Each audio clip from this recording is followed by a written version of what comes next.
Baiklah, di sini saya akan menjelaskan sedikit mengenai dongeng.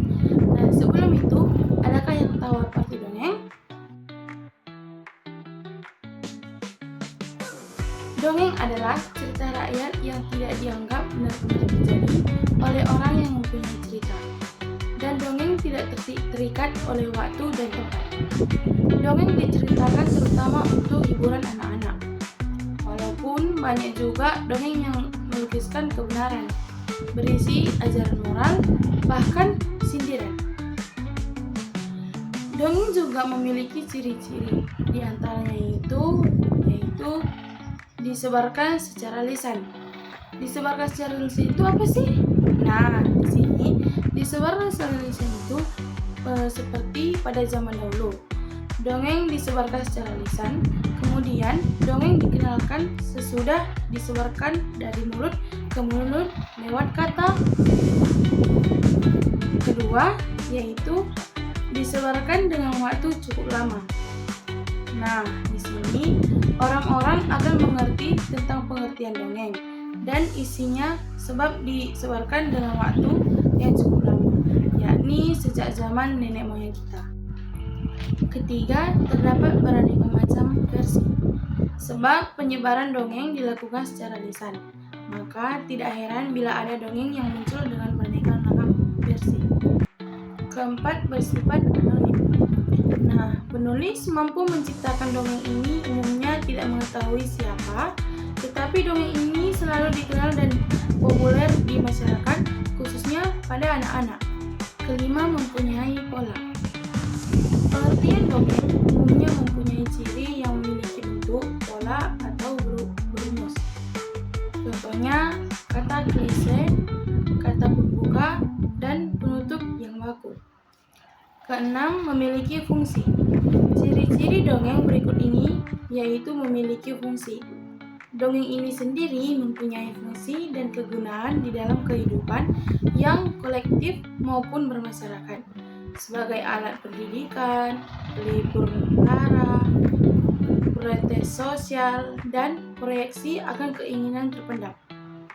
Ketujuh, memiliki sifat parabolis atau logika. Nah, ciri-ciri dongeng selanjutnya yaitu memiliki sifat parabolis maupun logika tersendiri yang tidak sesuai dengan logika umum atau logika di luar nalar manusia. Kedelapan, menjadi milik bersama. Nah, sebab menciptakan dongeng itu kita tidak mengetahui siapa pencipta awal dari cerita dongeng itu. 9, memiliki sifat polos. Dongeng juga memiliki sifat polos atau lugu, sehingga kerap kali kelihatan keras atau terlalu sopan saat menyampaikan lebih mendalam. Hal ini bisa dimengerti bahwa dongeng ini sendiri adalah sebuah proyek emosi manusia yang paling jujur. Dan yang ke-10 yaitu penokohan yang tidak menentai. Di dalam dongeng umumnya juga tidak menjelaskan secara mendetail tentang bagaimana sifat maupun penokohan sesuai tokoh. Nah, selain pengertian dan ciri-ciri dongeng, di sini dongeng juga memiliki struktur. Di antaranya itu ialah 1. Pendahuluan. Pendahuluan adalah bagian pengantar yang berada dalam suatu dongeng. Bagaimana ini umumnya dibuat untuk menggambarkan secara ringkas isi cerita dongeng. Kedua, isi peristiwa.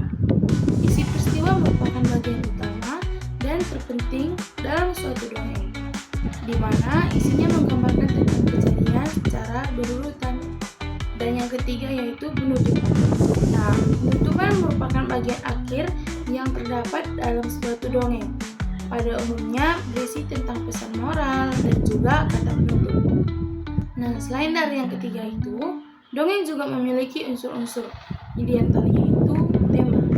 Tema merupakan gagasan maupun ide utama yang mendasari suatu dongeng. Ada 2 jenis tema di dalam suatu cerita, di antaranya itu seperti cerita tersirat atau cerita tersurat. Dan yang kedua itu adalah latar. Nah, latar merupakan keterangan tentang ruang, waktu, dan juga suasana pada suatu terjadinya peristiwa di dalam sebuah karya sastra. Ketiga itu alur.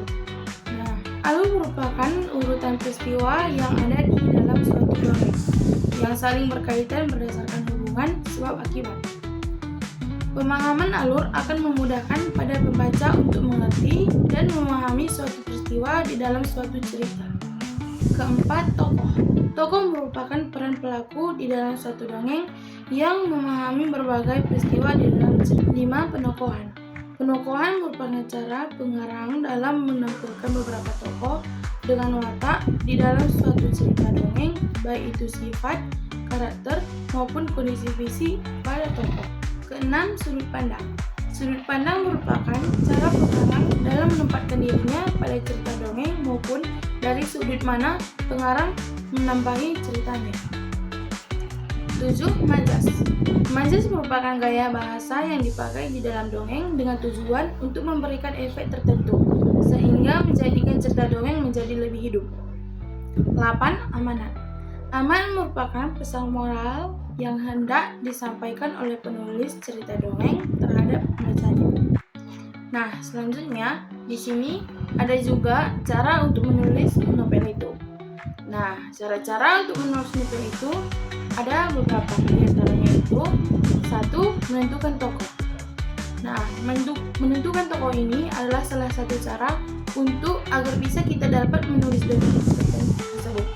Karena sebelum menulis dongeng, kita harus menentukan terutama yaitu adalah tokoh dalam cerita dongeng tersebut. Selanjutnya itu menciptakan konflik. Nah, di dalam cerita dongeng, kita harus menentukan konflik masing-masing cerita itu. Karena setiap menulis dongeng itu memiliki konflik yang berbeda-beda. Selanjutnya itu ialah menentukan alur atau settingan cerita.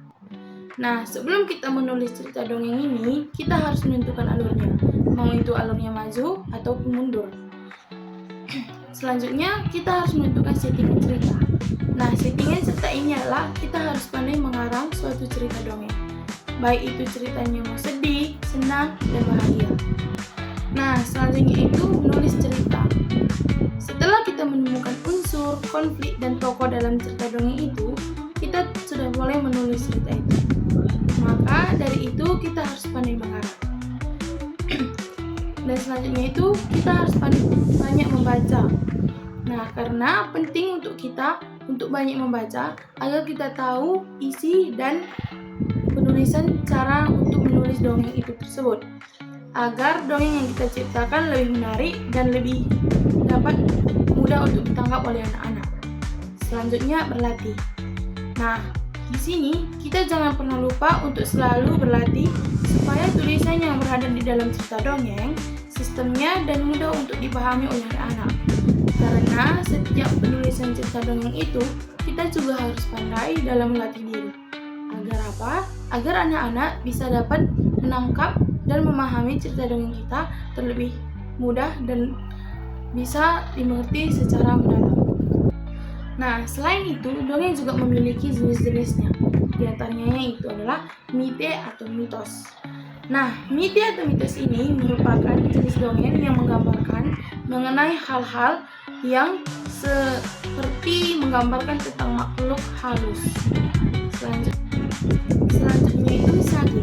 Sage merupakan jenis dongeng yang menciptakan kisah sejarah tokoh tertentu yang mempunyai kepahlawanan, keberanian, dan kesaktian. Selanjutnya itu fabel. Fabel merupakan jenis dongeng yang menggambarkan tentang kehidupan hewan di mana hewan-hewan itu bisa berperilaku layaknya seperti manusia. Nah, selanjutnya itu adalah legenda. Legenda merupakan jenis dongeng yang diciptakan oleh beberapa penduduk setempat. Dongeng ini diciptakan namun tidak dianggap sakral oleh penduduk tersebut. Dan yang terakhir itu adalah parabel.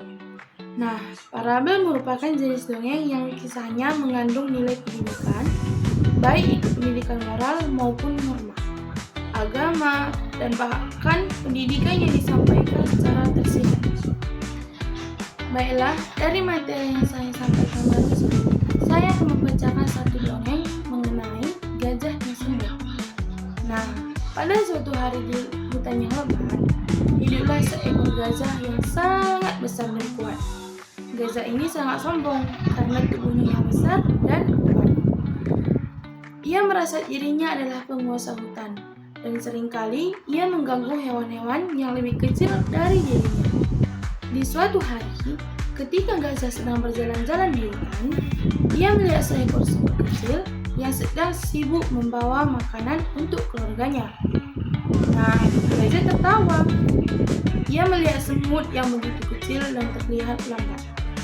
"Hei, semut!" Gajah memanggilnya. "Apa yang bisa kamu lakukan dengan tubuhmu yang sekecil itu?" Ejek gajah sambil menginjak-injak tanah di dekat semut, membuat semut hampir terjatuh. Semut kecil itu tetap tenang dan tidak menganggap ejekan gajah. Namun, di dalam hati semut merasa kesal karena gajah yang sombong dan suka mengganggu. Beberapa hari kemudian, gajah kembali berjalan di hutan. Kali ini, ia melihat sekumpulan semut sedang berjalan bersamaan membawa makanan. Nah, gajah merasa bosan, lalu memutuskan untuk menggetak mereka. Ia mulai menginjak-injak tanah dan menggoyang-goyangkan belalainya untuk menakut-nakuti si semut. Semut-semut berlarian ketakutan, tetapi ada satu semut yang sangat berani. Ia berkata kepada teman-temannya, "Kita tidak boleh membiarkan gajah terus-menerus mengganggu kita. Kita harus memberikan pelajaran," kata si semut. Semut-semut lainnya setuju dengan rencana si semut pemberani itu.